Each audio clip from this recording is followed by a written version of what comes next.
Joined now by Abe Lucas. Abe, I would assume, I know you already turned the page, short week, right? But we got to visit what happened with the Saints. First thing I thought about when I knew I was going to interview you was like, this had to feel like Archbishop Murphy back in the day when nobody wanted to play y'all in high school. What was that? What was that win like? It was great. I mean, it was nice to see all three sides of the ball balling out.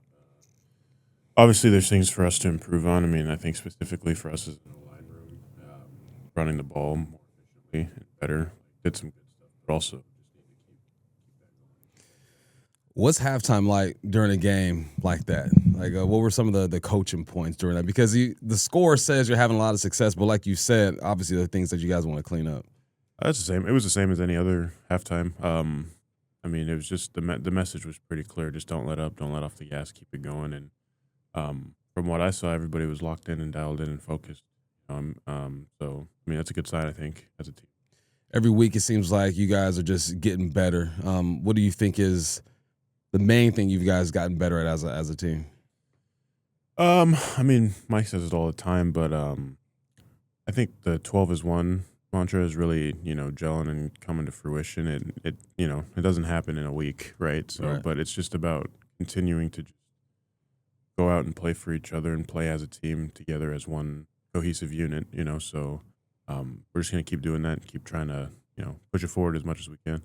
Random question. Neck roll.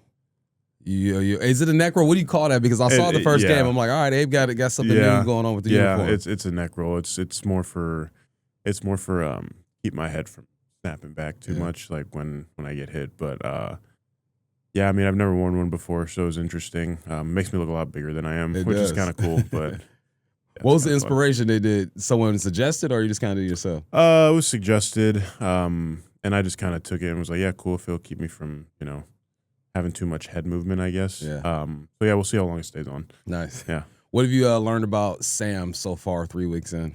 I love Sam's leadership. I mean, I've said that before. I think Sam's a hell of a competitor, a hell of a guy. Not overly like flamboyant or anything like that. Just likes to work, likes to do the work, likes to communicate with us as an O-line group, and really just everybody on the offensive side of the ball about what works, what doesn't. And yeah, I mean, I'm excited to see what he does and can do and continue to do because he's been balling. So, what's a short week like for you guys? It's like you almost didn't even really get a chance to celebrate the win, and you get right back to work. No, it's just a quick turnaround. I mean, we know it's coming. We know it's coming for Thursday, and so it's all about just kind of moving forward, flushing the win from last week, and just continuing to get better and improve as much as you can. How does primetime ball feel like Thursday nights? It's another game, honestly. Yeah, I mean, I personally, for me, I don't really think of it as all that. I mean, you're getting watched regardless, so it doesn't really matter to me too much. What's your favorite part about this offense? I mean, obviously before the season started, we're hearing Kubiak wants to run the rock. I would assume as a lineman, you like to be on the attack, running the rock. Just how does this feel different from last year? I would say like my favorite part of the offense is it ties in with the way that the coaches coach it too. Is like everybody's very detail oriented, especially in the O-line room. Our Coach JB, it's all about the details and all about not just getting the job done, but doing it in the correct manner. And that always gives us stuff to improve on and to continue to get better at. So it's kind of like, for me, it's kind of an obsessive deal to do it all right, in the right way. And there's a lot of thinking that goes into it, which is good, keeps you on your toes. But I would say that's my favorite part, is just being coached to be great at the small things, and not just getting the job done, because I think there can be a lot of that, with players across the league. It's like, oh, well, I got the job done, which, is true. But also, for me personally, I want to do it the right way and the way that the coaches coach it, So that's kind of what I look forward to. All right, so we got the Cardinals this week. You guys flying down to the desert. What do you see on film when it comes to these guys? I think they have a really good defense, really good front, and a lot of good players. I mean, they poured a lot into their D-line in this offseason, and then they got, Budda Baker in the secondary, and he's always been a phenomenal player. So it'll be a good challenge for us. You any former Cougs over there for the Cardinals, you know of? Yeah. Jalen Thompson. Yeah, he's over there playing safety. Always enjoy watching him play. He's been balling out for a while. So yeah. How'd you take the Apple Cup this week? It was rough. Watched a little bit of it. It was a game for a minute, and then they just kind of ran away with it, you know. So It is what it is. It is what it is. Yeah. So you're an old vet now, not old, but I guess in football years, you know what I'm saying? You're an old vet. How has your perspective changed when it comes to just the NFL and just football in general? I mean, definitely know more about how the NFL works, and also have kind of settled into my routines more and more.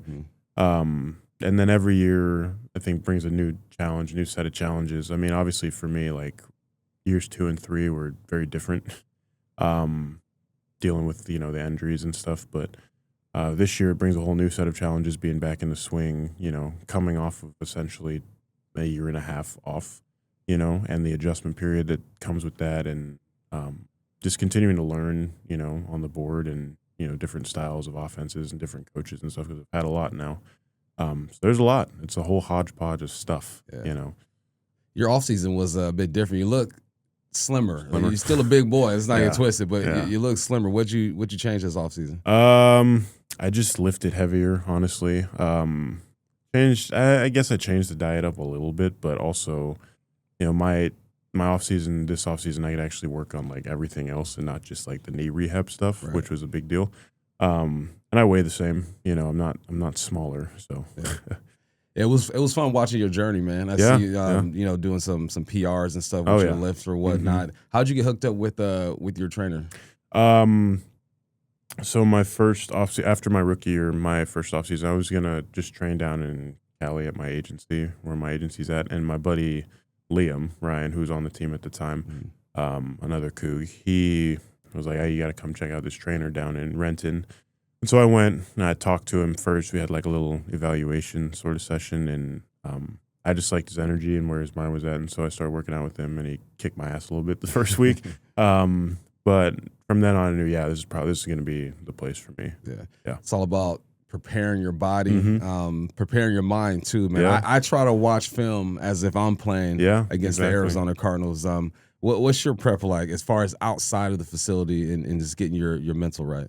I mean, I definitely have, the time I take away from football, just to kind of like relax and reset a little bit, but I always keep it fresh in my mind. I do watch a lot of film, watch a lot of different players across the league and how they approach the game and different techniques and tendencies. And, just trying to see the defense as a whole rather than just look at individual players, Who was a lineman you used to watch growing up? Well, I mean, obviously I'm biased here. I watched Walter, just being a Seahawks fan. I don't know. I didn't really start watching like offensive linemen like that until I really got to college. Just because, it became like a science to play, rather than just in high school and you're just kind of playing just to play. But no, I knew about Trent Williams. I knew about Lane Johnson. I knew about a lot of the great linemen that have been in the league for a while. I knew about Jason Peters. I watched guys like that, and just tried to look at what they do. I still do, because you're never really done learning. So, last one I got for you. You've probably been asked this question 1,000 times, but the linemen are typically the closest group on a football team because really y'all don't get the love you deserve when they are talking about just probably because of penalty or whatnot. Just describe this room and just the characters in it, I guess. I think it's great. I mean, we have a room that like everybody seems to, like each other, which is a big deal. It doesn't happen in every room. But yeah, we enjoy being around each other. People are cool. The rookies are great. We have a good group of rooks. And, like I said, we're kind of young, I think, don't have like a super old O-line room, but everybody's just kind of cool with each other, which is a nice thing. Good stuff. Yeah. All right. He's our tackle. Abe Lucas, man. Appreciate you. No problem. All right.